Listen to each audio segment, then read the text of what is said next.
bahas olahraga, lifestyle, gaya hidup, wisata,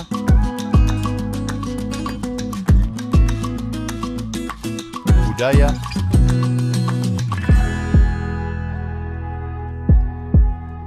politik dan hukum akan dibahas seru bersama host kece dari Odeng dan co-host tercantik Rida dalam program Pagi Seru Sultan TV.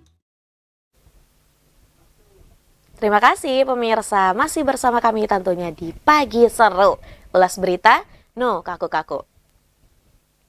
Selanjutnya nih pemirsa, Otorita Ibu Kota Nusantara atau IKN membenarkan ada potongan anggaran belanja lembaga tahun anggaran 2025 sebesar 4,81 triliun rupiah.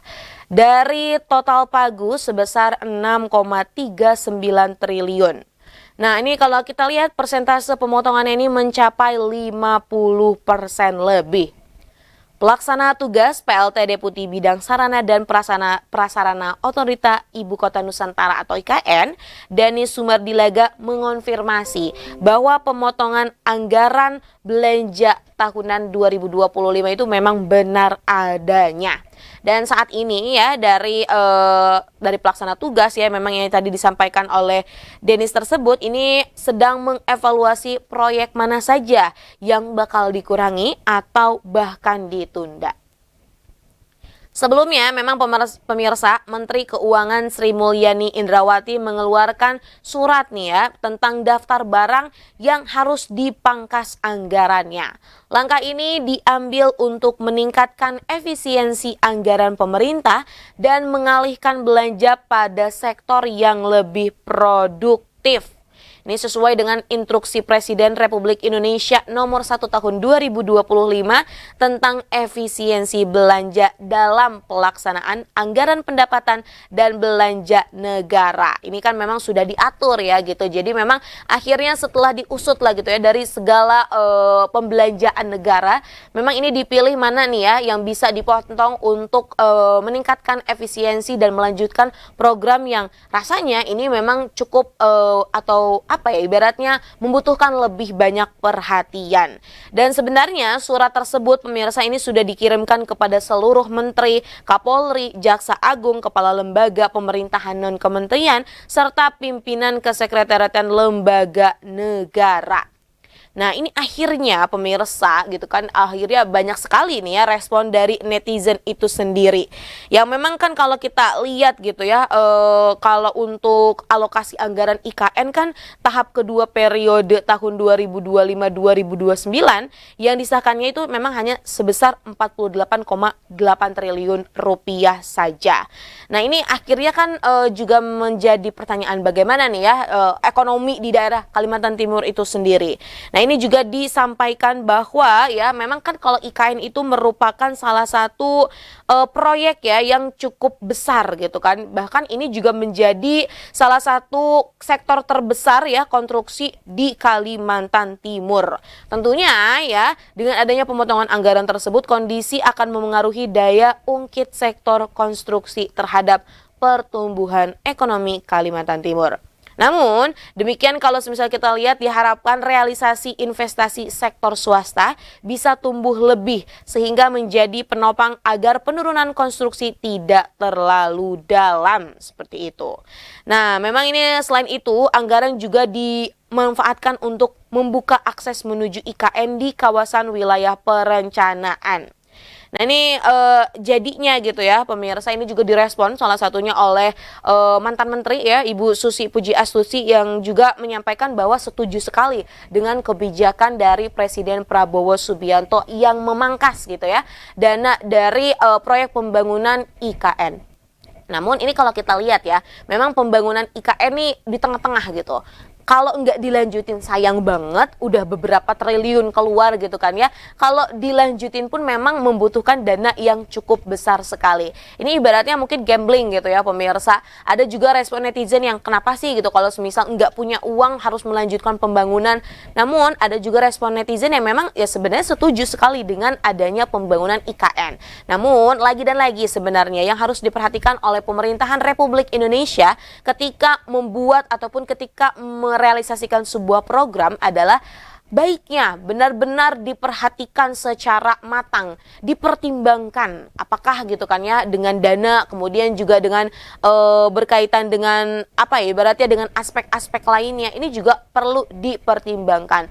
Jangan sampai ya melaksanakan sebuah program, melaksanakan sebuah kebijakan. Namun ini karena tidak berarti tidak dipertimbangkan dengan baik sehingga malah menjadi bumerang gitu kan ya.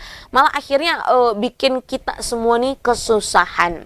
Terlebih lagi memang kalau misalnya kita lihat ya di kabinet Merah Putih ya memang dipimpin oleh Prabowo Subianto dan juga Gibran ya selaku kepala pemerintahan ya. Ini banyak sekali program-program yang memang menjadi fokus utama. Ini berbeda mungkin kalau sebelumnya kan di era pemimpinan Pak Jokowi ya ini IKN ini memang sangat gencar. Namun ini mungkin di tahun ini gitu ya, di 5 tahun ke depan ada banyak program-program yang memang ini menjadi program unggulan yang dicanangkan oleh Prabowo Subianto gitu kan ya, dan harapannya memang bisa terrealisasi.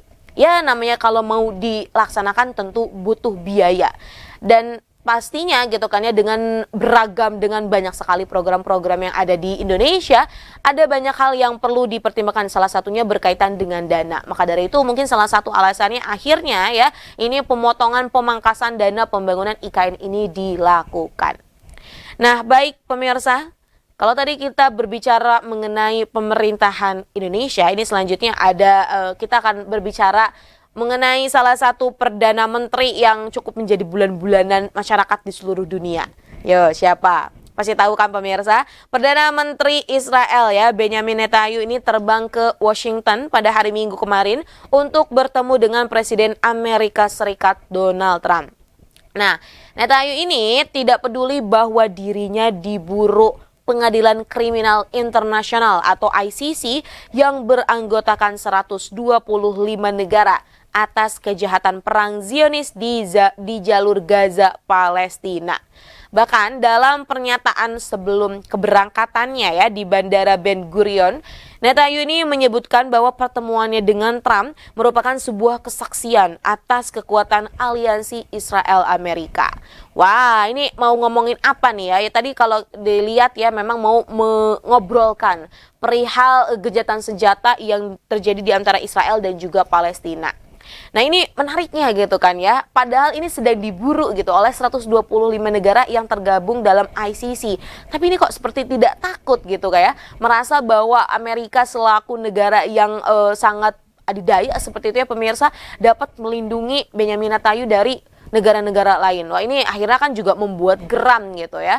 Ya harapannya memang konflik antara Israel dan Palestina ini agar cepat selesai, karena ini bicaranya bukan soal agama ya, tapi ini bicara soal human ya, soal bagaimana hak asasi manusia gitu kan. Sayang rasanya gitu kan ya kalau harus menumpahkan banyak sekali darah bagi warga sipil yang memang tidak tahu menau gitu kan ya, karena keegoisan para orang-orang yang berkuasa semata.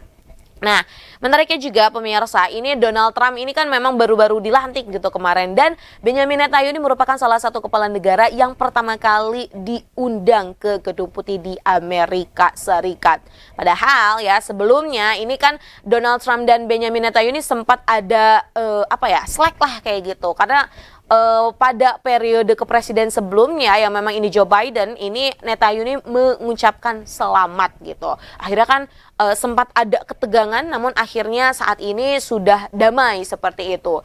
Bahkan dari beberapa sumber juga ya, ini menyatakan bahwa Donald Trump akan membantu Israel dengan menyediakan beberapa senjata gitu ya, dan juga bom katanya pemirsa. Wah ini mau ngapain lagi nih? Ini memang kalau kita lihat taktik antara Israel dan Amerika ini entah apa gitu ya yang memang akan ditujunya. Namun kok akhirnya menjadi sebuah hal yang bikin geram masyarakat juga. Nah, kita juga berharap semoga memang konflik dari Israel dan juga Palestina ini agar cepat selesai, pemirsa, dan ayolah gitu ya, semua negara gitu ya, ini di dunia ini kan banyak sekali negara-negara. Ya meskipun kita tahu Amerika merupakan negara yang powernya sangat kuat gitu kan ya, tapi kalau semisal berkaitan dengan kemanusiaan ya, ini pasti harus kita saling bekerja sama, berkoordinasi untuk ibaratnya melakukan hal yang baik. Seperti itu. Nah, pemirsa, jangan kemana-mana karena masih ada berita lain lagi yang akan kita ulas. Maka dari itu, tetap di Pagi Seru. Membahas olahraga, lifestyle, gaya hidup, wisata,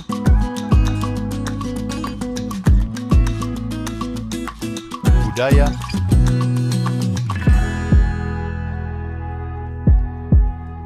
politik dan hukum akan dibahas seru bersama host kece dari Odeng dan co-host tercantik Rida dalam program Pagi Seru Sultan TV.